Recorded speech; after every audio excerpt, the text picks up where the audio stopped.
How dare you? Oh, you can see it.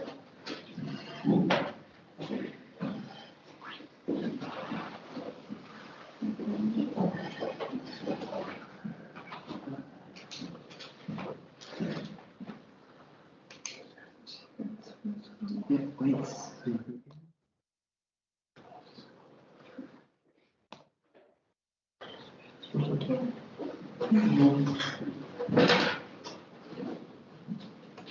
On partage d'écran. Yeah, so it's quickly. Le plus facile comme ça tu puisses garder le partage d'écran. I think it should be okay.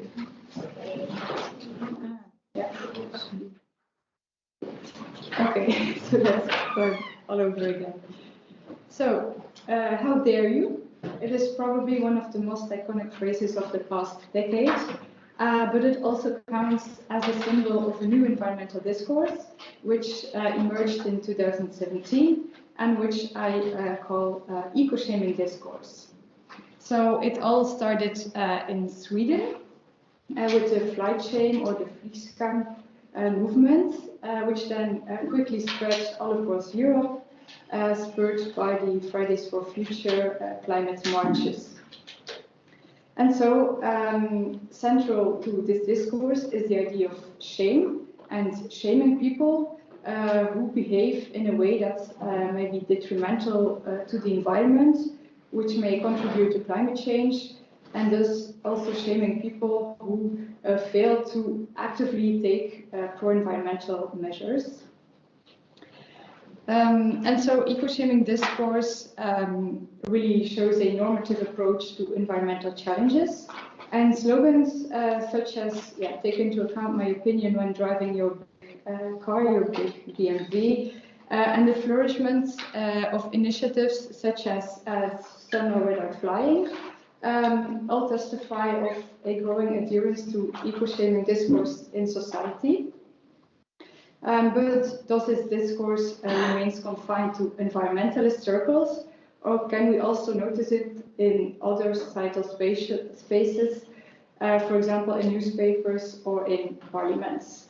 And if, how can we then really conceptualize eco-shaming discourse? And so this discursive development marked by eco-shaming discourse presents constitutive powers and productive possibilities for social interactions and political processes. And it also presents a moment or a dynamic to spur societal transitions, or it may also draw social environmental debates. However, eco-shaming discourse has not been studied so far, and if it has only been studied by behavioral scientists or psychologists exclusively from the perspective of practice and not from the perspective of discourse. And so, to answer some of the questions that I asked before, and to look at eco-shaming discourse, I set up a research project. And today I'm going to present you two short preliminary findings of this project, which are the controversies that eco-shaming discourse might bring forward, might expose or generate, and second, what could be the role of eco-shaming discourse in societal transitions. But first, a small thing about the methodology used. So discourse is here understood in the way that Dreisig defined it, so as a shared way of apprehending the world, which is embedded in language and which rests on assumptions, judgments, and contentions that provide the basic term for analysis, debates, agreements, and disagreements. And so, to analyze eco-shaming discourse, I set up a unique methodological approach in which I combined discourse analysis as in the tradition of Dreisig, Martin Heyer, and also some insights from emotional discourse analysis of Koshet. So concretely, Dreisig identifies several environmental discourses using 6 content-oriented constituencies. So this is the content of a discourse, and 2 expressive-oriented constituencies. So this refers to the way that a discourse is narrated or framed or communicated to the outside world. And I added to this some insights I took from Higher about the use of storylines and emblems. And then finally, I added to it this insights from Kosher, so about emotions and affects. And this enabled me to redress a often purely cognitive or rational approach to discourse, because especially if you look at the way that discourse is communicated, it is of course interesting to look at emotions and affects, because the way that people think about the world may have important consequences, but the way that people experience and feel about the world may have even more important consequences and influence the way they think about it. So I used this discourse analysis framework to analyze more than 600 parliamentary documents, more than 300 newspaper articles, and more than 100 newsletters from environmental movements. So within the context of Belgium, I took some of Flanders, some of Brussels, some of Wallonia, from in the time of 2018 to 2021. And I coded all this using the in vivo program. And so let's start presenting what I found. So on controversies, so controversies are public disagreements or disputes about specific things.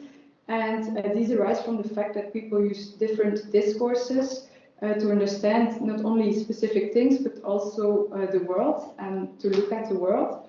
So as people engage with different environmental discourses, of course, controversies arise. And I'm going to talk about 3 controversies that I could identify in the eco-shaming discourse, so which are emblematic for the discourse. The first one is very much debated, the use of fossil fuel cars or cars. And so this is often debated in the context of climate change, but not only, also in the context of air pollution, which is a more local challenge, of course. And it is debated in the context of the introduction of low emission zones in many cities, and in the context of a very Belgian thing, I think, business cars. Yeah, this is a controversy here. So just one example, someone saying in that newspaper that is impossible without a car. It's not true. These are excuses and you just have to do it. So this is one emblematic sentence of that eco-shaming discourse and how it put forward the controversy on the use of fossil fuel cars. Second emblematic controversy arising in the context of eco-shaming discourse has to do with environmental permits, and this is often debated or discussed following incidences of severe environmental pollution. For example, this was very much the case with the Clauberbout Potatoes Company in Wallonia, which was found to repeatedly discharge unfiltered water or toxic substances in nearby rivers. And so, people asked, how is it possible that such companies still get environmental permits delivered? Here I took another example. It's about the zoos and their environmental impact. And this is a question of a parliamentarian to the minister. I have already asked the minister, so there is a notion of repeatedly misbehavior in that eco-shaming discourse. And then the final sentence, but he replied that he thought that the discretionary power was sufficient. So there is very much a notion of disagreement here too. And then last controversy has to do with forests, woods, and trees, which, have been assigned a critical role as carbon sinks in the new climate regime. But in eco-shaming discourse, we see that people also come to value trees and forests not only for their role as carbon sinks, but also as places where they can take a walk. It has been very clear during the pandemic. And so, I took some examples. With the oldest and most valuable forests must make way for a village district. So there is a sense of shaming those rich people, if to say so, that they are taking away the forest there, and some notion of anger, of course, when they refer to outraged residents. And then another one: doesn't such massive deforestation contradict strategies? And so central to eco-shaming discourse is also the notion of contradictions, of incoherencies and hypocrisies that people, but also politicians or policy actors may engage with. And another smaller maybe controversy that had to do with trees that I found was about the burning of Christmas trees, because it was found to be detrimental for the health of people too. And so I will, in this final part, try to position a bit eco-shaming discourse and show its role in transition theory and societal transitions. Maybe the most famous or most known approach to transition theory is the socio-technical one, in which transition processes are understood as the result of the interaction of dynamics at different levels in society. So this is the famous multi-level perspective, in which transition processes result from the interaction of different dynamics. So there is the initial level, that is a locus for radical innovations, often associated with civil society actors, and where agency for change is located. Opposed to it is the socio-technical regime, which is seen as the locus for the status quo, and which is often associated with business and policy actors, and which is without agency for change. And then finally, there is a socio-technical exogenous landscape, which is without located agency. And so within this perspective, we could locate eco-shaming discourse at the niche level, because it puts forward agency for change, and it aims to challenge the regime. However, a niche innovation cannot spur societal transition by itself. It therefore has to engage in what is strategic interaction. So it has to connect dynamics at different levels and make linkages in order to spur that transition. And for example, what I've noticed a lot in eco-shaming discourse is that it made use of the pandemic, which Edwin Zakai referred to this morning, by showing that policymakers can take strong and severe measures, which they did for the pandemic, but they do not for climate change, for example. And so in this eco-shaming discourse, these policymakers are really held accountable or responsible for not taking those measures. Something else is, for example, how eco-shaming discourse used the flood episodes of last summer in Wallonia to highlight the responsibility of policymakers and other people who distribute permits to build somewhere. Okay, so it of course depends where you can build your house, if that will flood or not. And another element is the smog episodes, for example, which is a failure in the regime and which eco-shaming discourse then uses to show the absurdness of driving so many fossil fuel cars. And so, rather than seeing those niche innovations as technological innovations, eco-shaming discourse presents more of a discursive innovation, which then tries to challenge regime actors and tries to get some instability in the regime in order to spur a societal transition. And there it shows its agency. So from this eco-shaming discourse, or this discourse, but very much the emphasis on the notions of responsibility. So it gives responsibility to everyone, so to policymakers, to business actors, but also to citizens. However, responsibility depends on your societal role or function. So your responsibility as a citizen is not the same as that of a CEO, for example. And with this responsibility, of course, comes agency, and this is what eco-shaming discourse tries to highlight.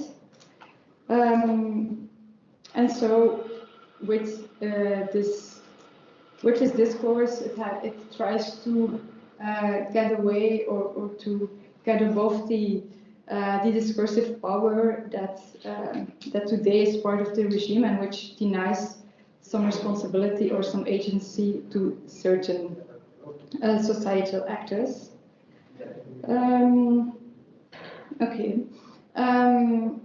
So, of course, eco-shaming discourse, in order to gain sufficient discursive power, should not only engage in strategic interaction with some other phenomena or dynamics that are going on, but I think it might be, or it is lucky in the way that it resonates with some other discourses that we have in our society. For example, the notion of democracy and our actually very individualized society, which also put some responsibility on every individual in the society and hence attribute some agency to all of us.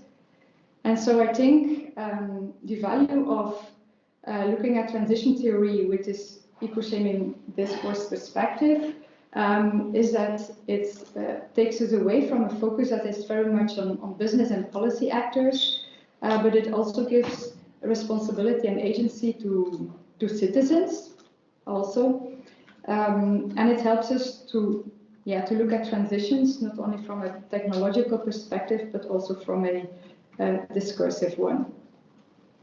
And so, to conclude, I hope that with this presentation I could demonstrate that Greta Thunberg is not alone in her approach to environmental challenges and climate change more precisely. I hope that I could a bit show that eco-shaming discourse is out there in society. Unfortunately, I did not have enough time to make an entire conceptualization of the discourse, but this is part of my research work now, and there are many research questions still open, but I'm going to work further on this project. So I would very much welcome any comments or questions about it. So yeah, thank you. Thank you.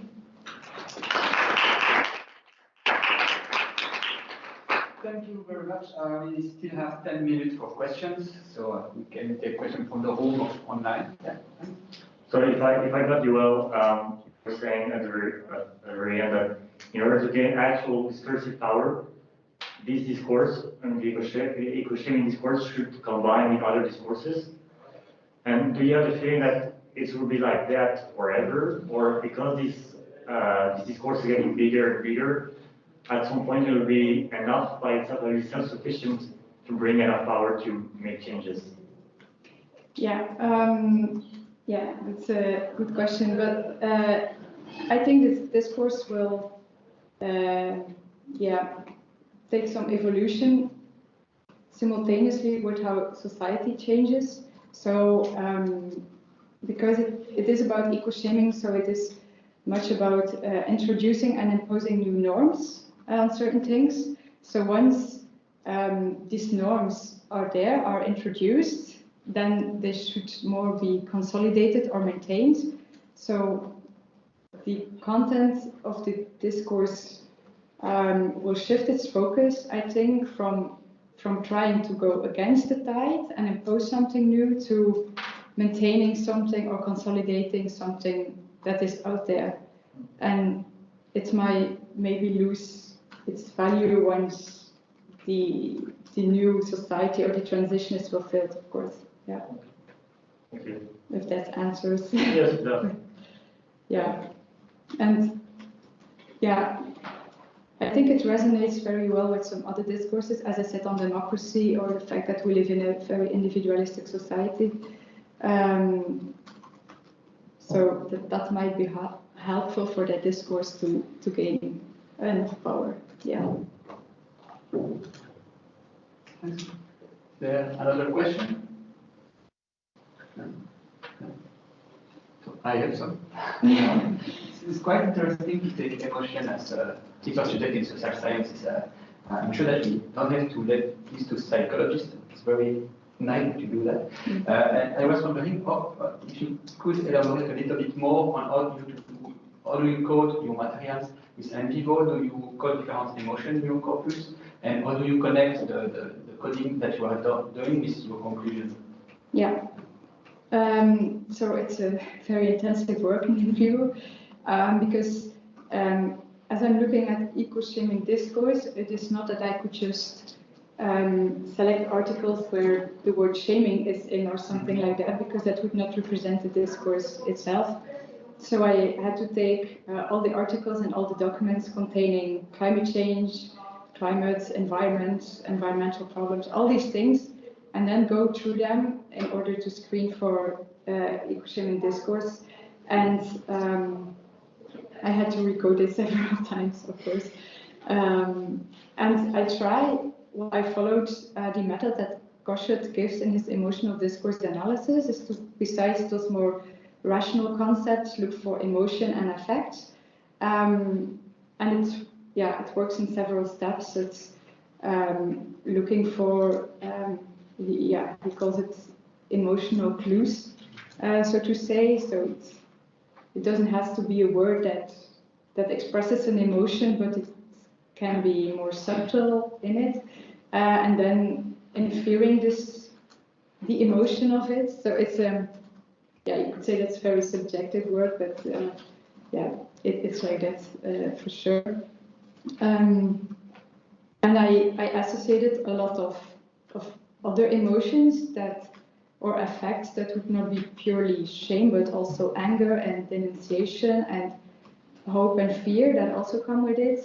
And I all listed this, and I took it into account in my conceptualization of eco-shaming discourse that I could not, unfortunately, propose here.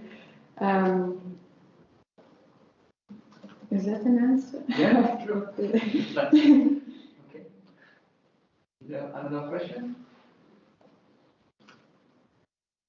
No. But we just have the time to stop, so Okay, perfect. thank you very much.